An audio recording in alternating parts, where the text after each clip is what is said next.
approval of minutes from March 10th, 2025. I can get a motion for approval. So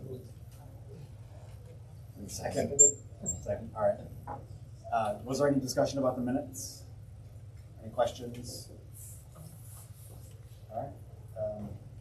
All in favor?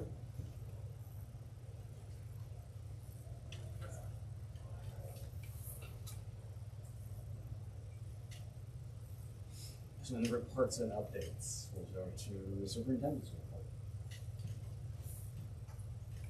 it's sunny outside.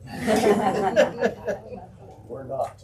No, thank you all for being here tonight. This is my report for April, and service promise is to interrupt educational inequities and create schools where every child and staff member thrives one conversation at a time. For our April enrollments, our total population is up by 3 students from last year. At the recent Hancock County Superintendent's meeting and the HCTC Advisory Board, I learned of our numbers for going into next year, so I just wanted to put that on our enrollment report.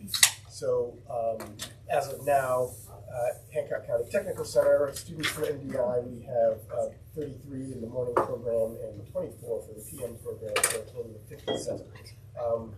When you look at the total number from all of the schools in Hancock County, we have a very healthy amount of students who are participating in that program. So again, an awesome opportunity for our students.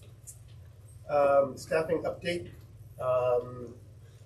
You know, it's that time of year, and so we have positions in regular ed, within our specials realm, interventionists and support staff, always looking for people who are interested in wanting to be bus drivers. So if you're out there and that's something that you wanted to be the first smiling face that a student sees when they come to school in the morning and the last one that sees them off in the afternoon, please give us a call because we can always use bus drivers. So it would be a great opportunity. So that's just a plug.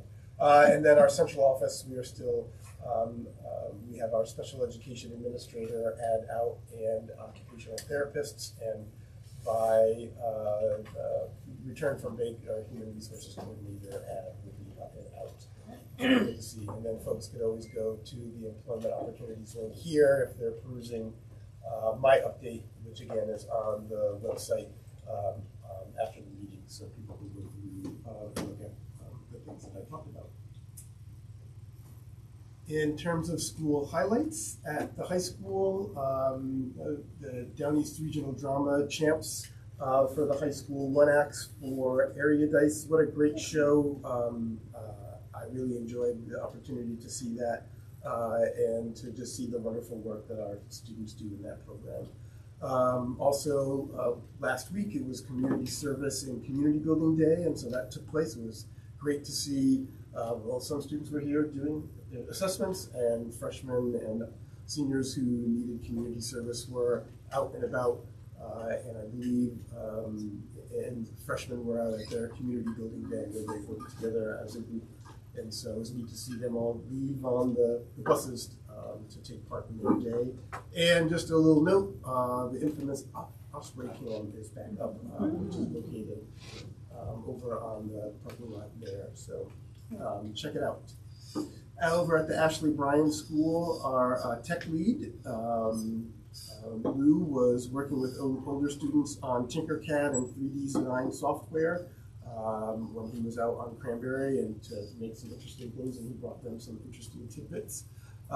They are working on healthy plate lunches, supporting healthy eating habits, and students are choosing and taking a look at healthy eating and then making their recipe for a lunch that they'll serve the students there. And so that has been a sort of interesting addition to their program in terms of providing some healthy foods and learning about healthy foods. And their swim lessons begin at the YMCA after the break. So students come off and go to the Y for swim lessons and go back to the island.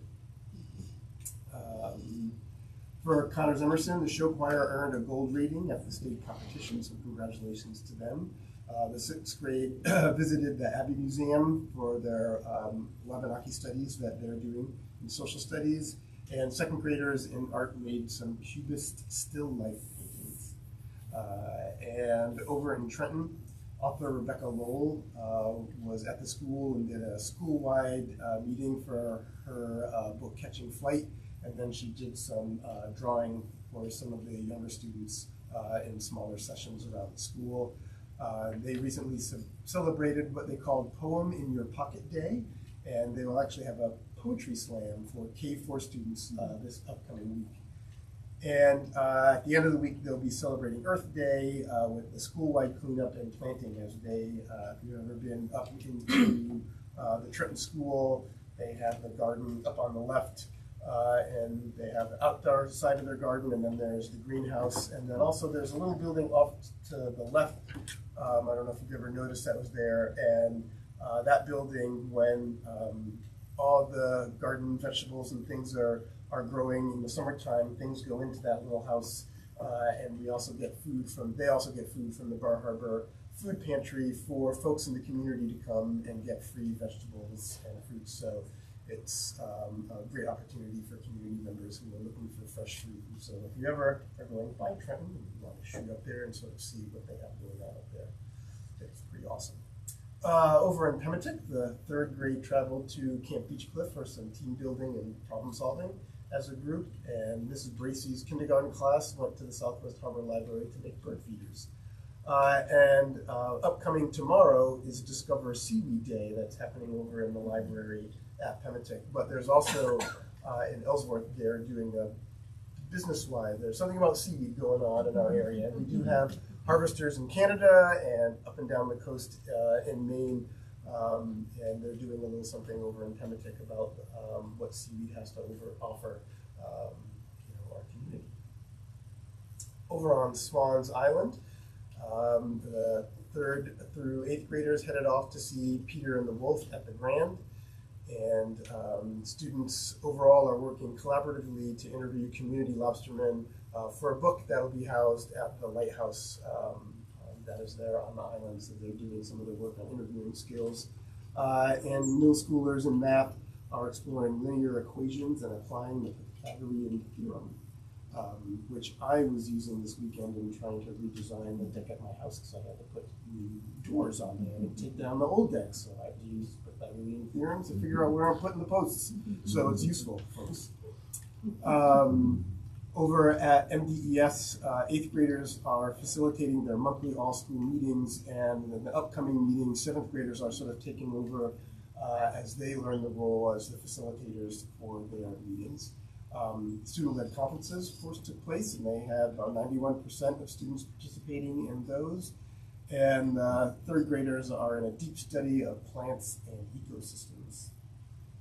And then over at Tremont, folks may have seen in the Ellsworth American and the Islander, there was some youth art featured from all of our schools, and it was Chandra Raymond who sort of shared the link with me, and I had an opportunity to take a look at all the students' artwork that's going on. But of course, when you go into the school, particularly in Tremont, and you take a, get my bearings straight, you turn right, and then they have a nice display of some of the art that you could see in pictures. So that was really cool to see the students' work out there, and that link is live, so folks can go in and scroll through the various schools within our district, but elsewhere. 7th and 8th grade scientists did some water samples of the marsh in preparation for some seagrass restoration that is happening, and 6th graders made hardtack as part of a unit on the study of exploration. And if anybody has read any of the books on exploration, particularly in the Arctic, there's often very vivid descriptions of hardtack, and the sailors trying to eat it. And so that's sort of what's going on at all of our schools within the district. A nice picture of all the work that teachers and students are doing. And so a review of our budgets. We did get our insurance rates from Blue Cross Blue Shield, and our increase for the district is 3.16. And you know, we budgeted 10%. I had been speaking with Nancy, and she is working on a spreadsheet that sort of show what that looks like in terms of what funds that we have. But in terms of the climate that seems to be happening, right now, I think it's important that our schools, hold on to any funds that we might have within our budgets. Part of that is, as we do our hiring, there's always, whether folks are making changes in their plans, but also I just want to be prudent with funds and make sure that we have funds available if we need them. So, one of the things that I've been thinking about is making sure that we'll hold on to those funds. But I'll be sharing at each individual board meeting what that looks like for each of our schools in terms of that difference, so you have a sense when I come around. You will notice that I've highlighted those budgets that have been passed by voters. So, the AOS, the high school, Swans Island, and Cranberry Island, those areas that under where it says town meeting, I haven't highlighted, you'll see the dates for the upcoming town meetings. So that's where we stand. We have 5 left, 6. And a lot of our meetings will happen in those first 2 weeks of May to finish off on the town meetings that we have coming up. French Borough, of course, will be the last one. We have our second meeting on our budget coming up tomorrow. And just so updates. I did want to share, and you probably saw those folks who get the notice, and I'm stealing some of Matt's thunder. But this goes out to folks and it's posted, so I figured that I'll share.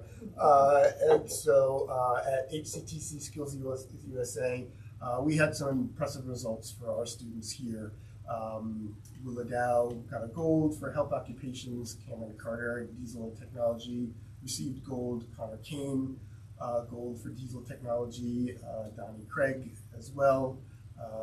Dana Morel for business and leadership and hospitality. Henry Trombedo for business leadership, gold as well. Annabelle Dyer, Joseph Bennett received the bronze for business leadership, and then also competing from our high school were Cameron Lunt and Samantha Mace. Just to share the hard work that goes in, Skills USA is sort of the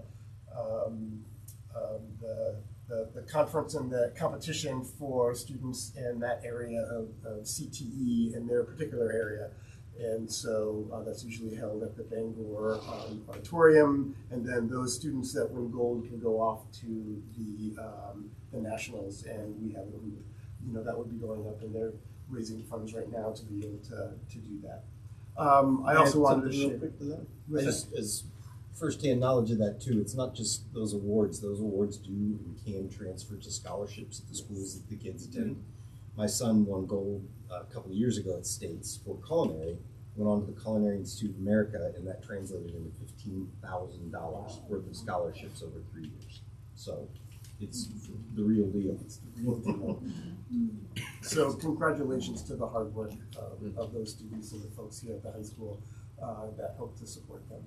I also wanted to, and Julie and Rhonda will be talking a little bit about the vision as a graduate, but we're in sort of the final stages of completing our community sessions, working with students, and then Julie and Rhonda will talk a little bit more about an online survey that was created and stuff went out on that. And so we're looking forward to pulling that together. For staff highlights, I wanted to highlight Ashley Stanley, who's a kindergarten teacher in Tremont. And she was spotlighted by the Maine DOE's Professional Spotlight during the Week of the Young Adolescent. And the person who nominated her said that Ashley is an amazing educational leader. She is passionate about early childhood education and the needs of all students. I also wanted to highlight Ed Michaud and Martha Sirwalt, who are teachers and sub-bus drivers for Pemmican School.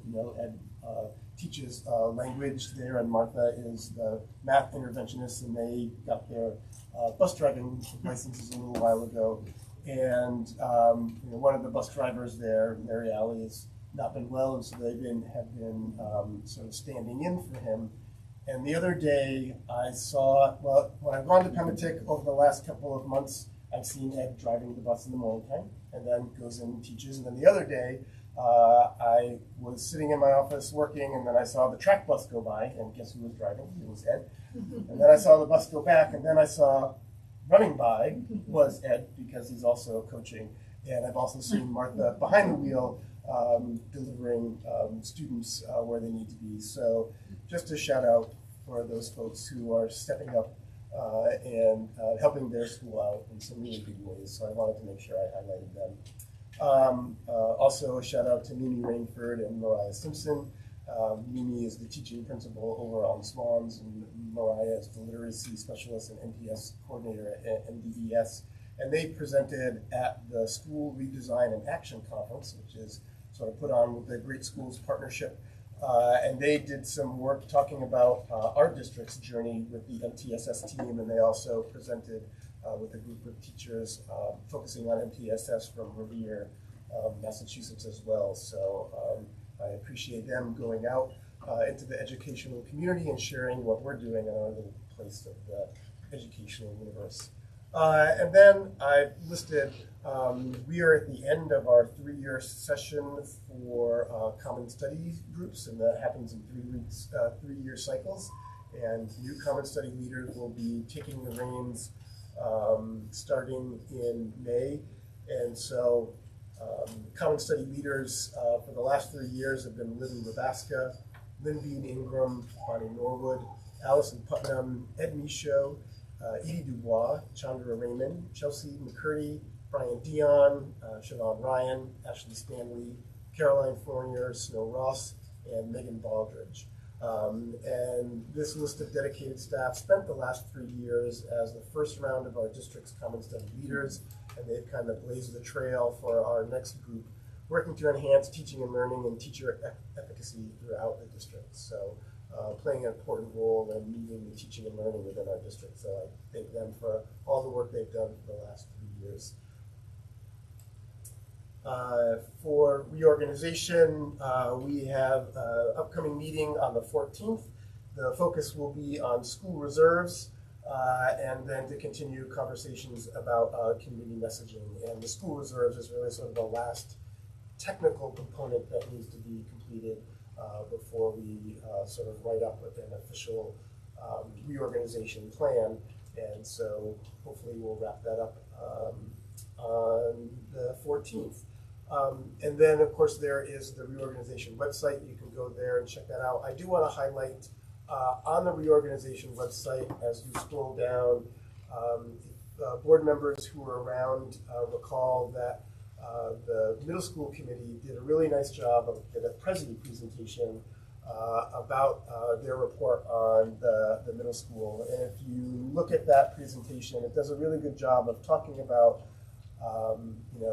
what the role of a middle school can have for our students and our community. And it paints part of that picture of reorganization over the years within our district, as that being one of the organizing focuses back in 2019, and sort of drive some of the work that we're doing today. And I think it would be really important for folks, and that's a good way, if you don't want to read the whole report, which is on the website, but you want to go through the Prezi and just sort of see the principles that we were trying to bring across about a middle school. I would take a look at it because it provides a really nice picture into the importance of middle school education for 7th and 8th graders, and gives little vignettes about the types of students that would benefit when you look at it. So please go to the website and take a look at it. It'll kind of help refresh your memory. And as we start talking about the educational side of our reorganizational efforts, that'll help provide some context for why it's so important as a part of the piece of what we're trying to do. So please take a look at that if you, when you have an opportunity. And then my final piece in the school board corner legislative update.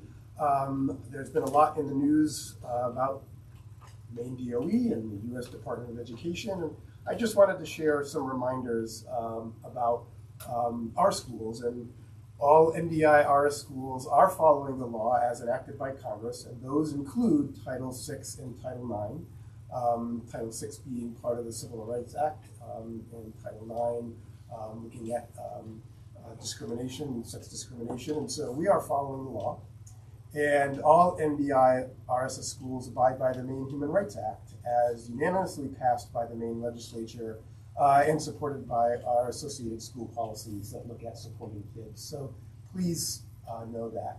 And that it's important to recognize that executive orders do not undo the law, and that only Congress has the powers to change those laws, and we will act in accordance as if laws change. But right now, we are following the laws as they are stated. And know that Maine is working with 30 other states in response to some of the requests that you have seen in the news about the DOE and some of the executive orders that are coming out. And I think I have shared that I am working really closely with the DOE, and they are constantly updating us on things that are coming out and how that may impact our schools. And I think the most important thing to realize is that we will follow laws as they are stated, and then we will make adjustments if the laws change. And I will keep you updated as sort of things ebb and flow as we sort of move through the rest of the school year. So I just wanted to be able to sort of make that statement to folks. And please, if you have any specific questions, feel free to give me a ring. You can come in and talk. So that's my report. Thank you. Are there any questions or comments for Mike and his report? All right. Moving on, we have directors of teaching and learning next. So I wanted to speak a little bit about having Trevor Reagan come and talk to the entire staff during the March PD Day. It was an excellent day. The staff reported, that it's one of the best PD days we've had, one of the best speakers, because one of the reasons is that it really pertained to everyone. Everyone could take something away, whether that was something that they could use with students, that they could use themselves, or use with someone that they care about. And so he really talked a lot about this idea of synergistic mindset, which is combining growth mindset, which we heard about from Carl Dweck, and then stress science or stress mindset, and how we set students up to being in a stressful situation can really impact their ability to learn. And so, telling somebody who's in a stressful situation, just calm down, you'll be fine, you'll do fine on that test, isn't, how often do we hear that? And we just get more stressed out, right? And so so the research really tells us to normalize the stress. Everybody gets stressed. You're in a stressful situation. You're going to feel your heart rate go up. Palms are probably sweaty right now. That's normal. It means you care about what you're doing. And just by that short little, it has lasting effects on students and adults, not being able to deal with those stressful moments. And so that seemed to really speak to a lot of our staff. And then Julie is going to talk about Vision of the Graduate. So we've had 9 community-based conversations, and now everybody said, well, what's our representation going to be like, and so forth. And we've had over 70 community members participate. And now the time is to reevaluate and say, is that enough? And we've said, no, we want more input. So we're trying the survey. So principals are pushing out surveys this week in parent newsletters. So please look for it. You can see the link that's also here on the agenda. So you're welcome to click on that. And I encourage you to share it with people you know. So we get it. Not everybody can make it to the community-based conversation, but their input still is important, and we're soliciting more. So any help you could give on that front would be great. We're also going to push it out to staff as well. They wear multiple hats, and we're asking them to sort of code who they are as they're filling out these surveys. And we're getting good representation right now in that area. So we're pretty pleased about those numbers coming in, but we want more. We've also started having conversations with students. So a few weeks back, I replicated the same community-based conversation with a class of design thinking students. And then they reevaluated the experience and then decided how they were going to go out and facilitate conversations in the schools. So they worked with Joe Cohen to get focus groups, and they conducted a whole bunch of interviews there, which we've contributed to. And our numbers are pretty good, but I still want more. So I'm pushing into some classrooms this week just to get more numbers, more voices included, and gonna hit Connors Emerson, and I'm told to bring pizza, so I can get some middle school representation. And I'm still just collecting. So we're still, in that process. So collecting, and yeah, I guess that's where we are in terms of data collection. Our hope is to start drafting mid-May, put it out to faculty for input by the early June, and then clean it up over the summer and open school with our final product. So that's the plan. Any questions about that? I'll just note that the PLOs that you see, hopefully you read them in the note. Rhonda and I are crafting and drafting PLOs for next year. Those are federally funded, and we did get preliminary, monies, and so we're expecting to launch groups next year as well. We're just holding off a little bit. Just want to be sure before we start making announcements. But we usually advertise those when we open school and solicit interest, so we've got time yet. And if there's questions about the groups too, we can entertain those as well.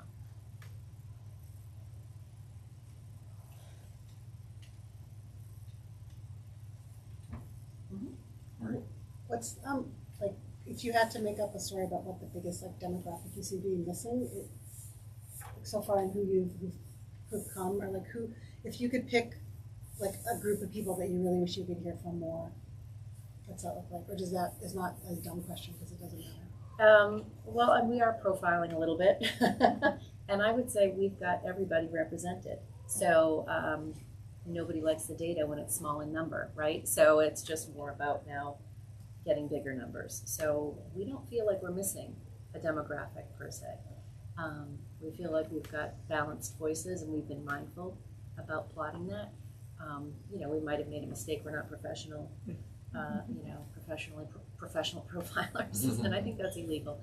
But I was thinking, did only mostly women only show up, or did mostly are you no, you have no students? I know you talked about wanting to really get at students, but I just was wondering if there was nothing that speaks out. We've been talking about it mindfully, and like I said, I might be missing somebody because I have a blind eye to it, but nothing that we haven't shot for. So.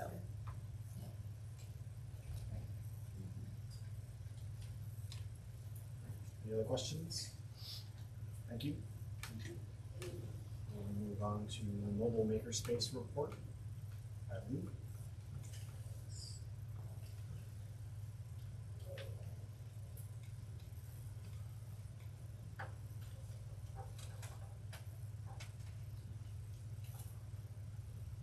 So I'm Lou. I'm the tech lead for the district. I applied for a grant last year through MLTI, the Maine Learning Technology Initiative, for $160,000 to get a mobile makerspace going for our district. Fortunately, they said, well, we can provide funding for everything except for the mobile portion. So they gave us 90 grand, and I was able to purchase 3D printers, laser engravers, additional equipment for the plastic recycling setup. But the one factor is that we don't have a trailer. So what I'm presenting today is the idea of Tremont is getting rid of one of their old buses, and because they just got a new bus. So I'd like to get their old bus as the district and then have it gutted like some other school districts have done. Mike Brzezowski from Pematic has reached out to HCTC and I've reached out to Katie Hahn back at Ellsworth, and they are interested in taking on the heavy lifting when it comes to the gutting part, making it part of the curriculum for next year for HCTC students. This is from RSU19. What they did pre-COVID, they repurposed the bus into a mobile maker space. But theirs is more closed off like this. I'm looking at more of an open concept, and we have all this equipment now, but it has nowhere to go. So that's one thing I wanted to bring up today. We did get enough that I got each school like lesser versions of 3D printers, like smaller, like less powerful versions, and laser engravers, and they all the tech integrators had some PD days to learn how to use the equipment. But we need a place to actually put all this heavy duty equipment to have it go to each school. And the goal is to have it 2 weeks at a time at each school, and all the teachers will be able to look at the curriculum, pre-planned curriculum that Cindy, Lambert, and I, and all the tech integrators would be working on ahead of time. They could have it checked out. So if a third grade teacher knows that the bus is going to be at their school in a month, they could go ahead and go to the website and say, oh, I want to do this, this, and this, and the curriculum would be ready for them to go. So they don't have to take on the heavy lifting of, oh, this is all new stuff, but I don't know how to incorporate this into what I'm already doing. The goal would be 2-week rotations at each school. And I actually recently took my CDL license exam so I can move the bus. Otherwise, it would not be going very far. I'm just waiting to take the driving portion of the exam. And tentatively, I could be based out of the bus for like 1 or 2 days when it gets to each location, just to get the tech integrators up and running so that they can take the lead with the teachers. Aiming for spring 2026, fall 2026, if everything goes well. Mike Brzezowski is also reaching out with me to different local businesses to see if they could provide some of the hardware. We have all the technology for the possible bus conversion, but we don't have all the funding or the hardware to convert it into this. So that's the next step. But we don't want to take that next step until everyone says we're okay with this. So if Tremont, I'm assuming they're just rotating because whatever dictates they need a new bus. Is this bus viable and functional, and the engine is gonna last? So I spoke to Warren, who's the head of all the buses for the district, and he's said this bus is in really great shape, in better shape than some of the other buses that are newer. We do have some funding in the tech budget still so we could get new tires put on it and different things there, but I'm here to get everyone's yay or nay on it.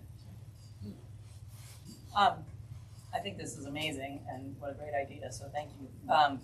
My question is, though, is there any concern with cold temperatures about any of the equipment living in a bus? Like, does it need to be stored in a warm garage or anything? So one thing what they did at RSU19 was they insulated the interior of the bus. It's going to make it smaller, but that's okay because it's going to be more of a mobile portion, a mobile classroom. But there's also some RVs have the heat pumps that attach on the ceiling, the roof, and that's what we've been looking at. And that seems to be what other people in the same situation have done and used, and the equipment would be fine. And so does that plug in the bus garage? That would be plugged in. This is the next logistical step, is seeing how much it would cost to have each school have just a plug-in for the bus, and also looking at different options and looking at different grants when it comes to having solar power in addition, and an awning that would attach to the side of the bus, so that way there could be an outdoor classroom component to it. But yeah. On the same vein, is the equipment going to be able to take the jostling of driving around in the school bus? Okay. That would be, that with HCTC would be working with them to make everything immovable, but an immovable bus. Okay. So, Great idea to bring them in on it. oh, That's fantastic. Back to the bus. Like I love this, by the way. My brain is going to where these guys went, which is like all the things that you're like. Let's make up a story. It takes a year for you to get. Then that bus that's like used that like Tremont's getting rid of is also another year older. Like, I guess I would think that one of the things you might want to think about is like the return on investment of like you're getting a free bus, but what's the likely use? Like, how much life does it have left? Let's say it's 5 years.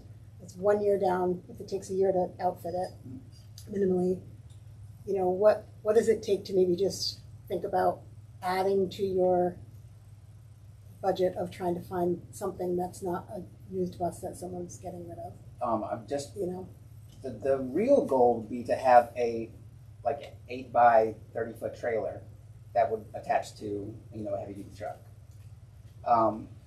This is kind of like a stopgap, just to get the equipment out to everyone and let, you know, if HETC, that all works out, that gets curriculum for them, at the same time gives us something that we can at least get all this equipment that we now have on our hands into the, you know, classroom for all the kids. I don't see the bus as like a 10-year like project where it would be on the road for 10 years. One positive thing is it's only going to be moved every 2 weeks, so it's not going to have, it's not moving students, it's just going and parking. So I think that'll give it some longevity and some longer legs than it would have had otherwise. But I get what you're saying. yeah. Like, so to follow up, for instance, like make up that it costs $50,000 to trip it out, but then it's $50,000 to trip it out, but then it's you know, you said it's not going to be 10 years, it's 5 years out. What would it? Is that the best use of that $50,000 to trip it out, or is it better to think about how to turn it into like something that has a little more than like what you said your real goal is to get something that's a trailer that's Like a mobile trailer. right. So I guess you know your worst probably case scenario would be like you got all this grant funding, and then like you know only lasts a few years, and then you've got to raise money to trip out something else. So keep, you know, that's just thinking through that. I actually worked on a mobile science lab, so this is also we turned a Winnebago into a science lab. So I actually it's a cool thing. We went all over the state of South Carolina delivering science services. I'd love to talk to you more. Yeah, but what I'm saying is like it's super. You know this because you've already looked on. It's super. The tripping out part and the maintenance of it once it's tripped out is so expensive that thinking about the longevity of the thing you're going to be building. It's like you're building a house and you're maintaining it, but you're starting with a house that's already like, you know, like super old. Right. So that's going to be more and more and more to maintain, more and more and more to build. So that would be something I would ask you to think about, and what the cost effectiveness is of that. Yeah. And maybe one of those sponsors you talk to would say, you know what, I'd much rather sink my $50,000 into a trailer thing. Which is your- that'd be great. That'd be the best case scenario. Right. Yeah, I'll put that in my pocket and start looking at numbers. Are there any security concerns? Like, where is for parking the bus full of $90,000 or concern somewhere? That hasn't come up. Honestly, that hasn't come up as a concern. There would be, you know, a locked bus, and all the schools have cameras. And it would be in a, you know, a visible lit area, and insured. So that's the best I can hope. I'm out of luck, is what you're saying. Yeah. You take care of No. Okay. Any other questions? This is great. You have a growth mindset. Can't wait to hear what it's called. It's gotta have a good name. Yeah, it won't be yellow. That's one part of the, like, if we're repurposing it, it can't be yellow, so it would be repainted and, you know, MDIRSS AOS91. Just like everyone hates yellow. Really? Okay, cool.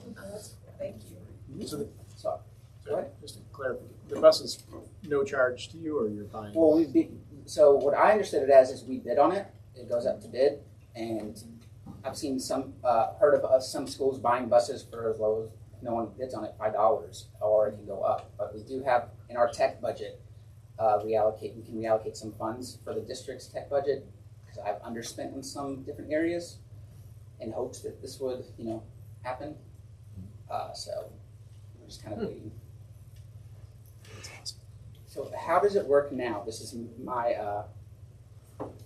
I just don't know what, do I bring it back to you guys to vote on if we can get the bus for the district, or, because I can't take the next step of like talking to local businesses to get things into, with HCTC. So how does this work? Well, the bidding, the bidding and purchasing policy is what we would, we'll take a look at, and we'll talk to the Tremont board because they play a role, and so you and I and Nancy can meet and sort of talk about what some of those possibilities might look like. Okay. But they don't have to take an official vote. All right, awesome. All right, thanks everybody. Thank you. Yeah.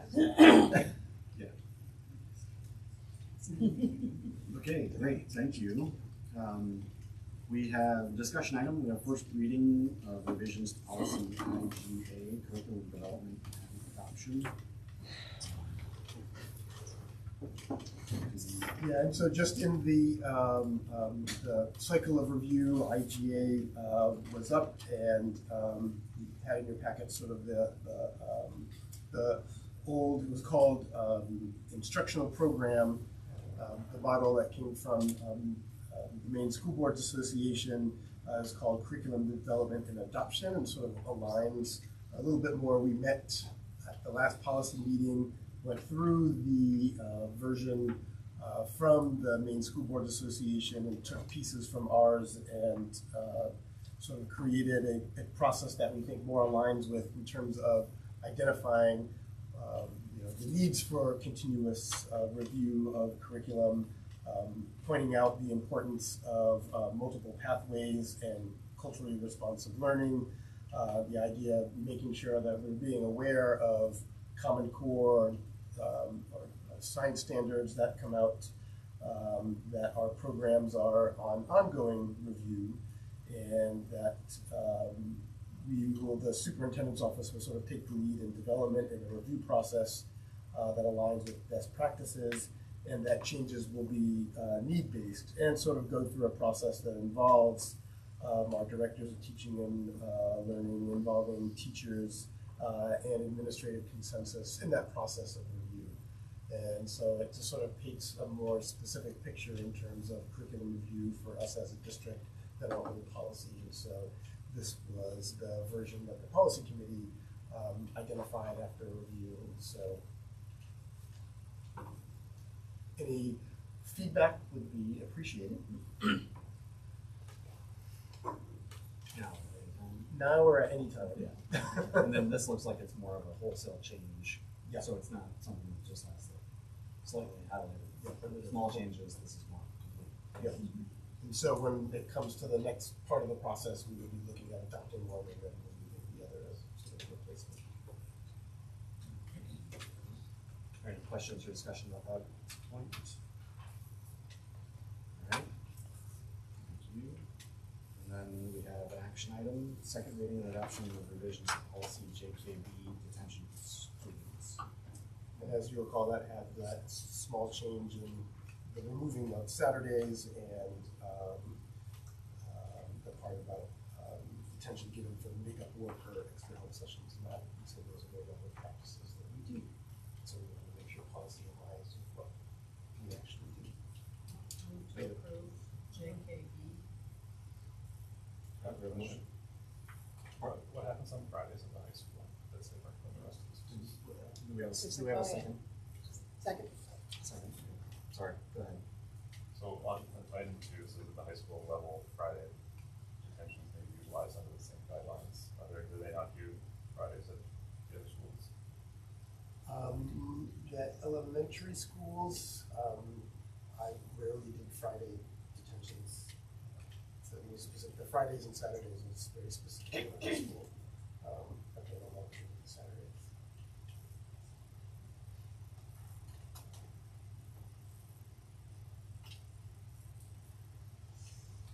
other discussion or questions on JKB? All those in favor?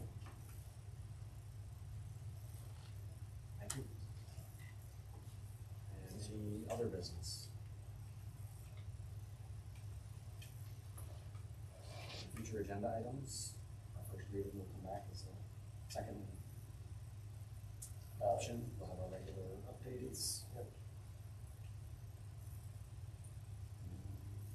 That's it. Okay. Unless something else pops up. All right. And any public comment? Is there anyone from multiple issues this week? Our next meeting is Monday, May 12th. And here as well. Time to be determined. We'll see you in your emails. And if I can get a motion for adjournment. So, second.